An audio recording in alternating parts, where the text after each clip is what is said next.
વેરાવળ ખાતે સુડા મુદ્દે વેપારીઓ અને નેતાઓની બેઠક મળી। રાજેશ ચુડાસમા એમએલએ ભગવાન બારડ ઉપસ્થિત રહ્યા છે। સાથે રાજેશ ચુડાસમાની ખાસ ઉપસ્થિત જોવા મળી। પૂર્વ મંત્રી જશા બારડ સહિતના નેતાઓ પણ આ બેઠકમાં હાજર રહ્યા।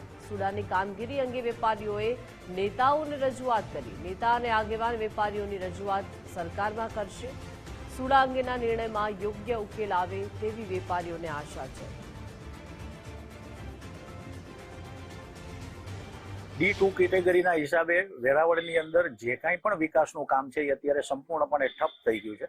છેલ્લા 1.5 વર્ષથી કોઈ પણ પ્રકારની નગરપાલિકાના માધ્યમથી બાંધકામની મંજૂરી, લેઆઉટ પ્લાન મંજૂર થવા, સબ પ્લોટિંગ થવા, ઇમ્પેક્ટ ફીના કામ પૂરા થવા, આવા દરેક કામો છેલ્લા 1.5 વર્ષથી સરકારશ્રી તરફથી સદંતર બંધ કરી દેવામાં આવ્યા છે। આનાથી વેરાવળ પાટણની જનતાને પારાવાર મુશ્કેલી ઊભી થઈ છે।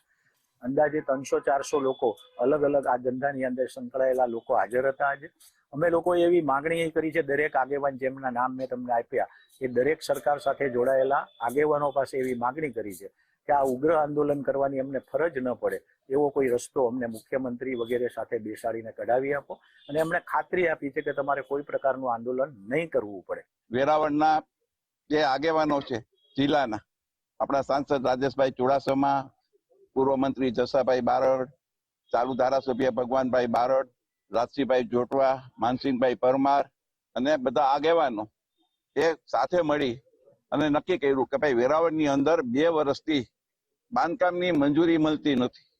બિનખેતીના પ્રશ્નો જે છે, તો આ બધા પ્રશ્નો જે છે એ ખૂબ ગંભીર છે। એની હિસાબે વેરાવળ અને આજુબાજુના વિસ્તારની અંદર ખૂબ મોટું મંદીનું વાતાવરણ ઊભું થયું છે।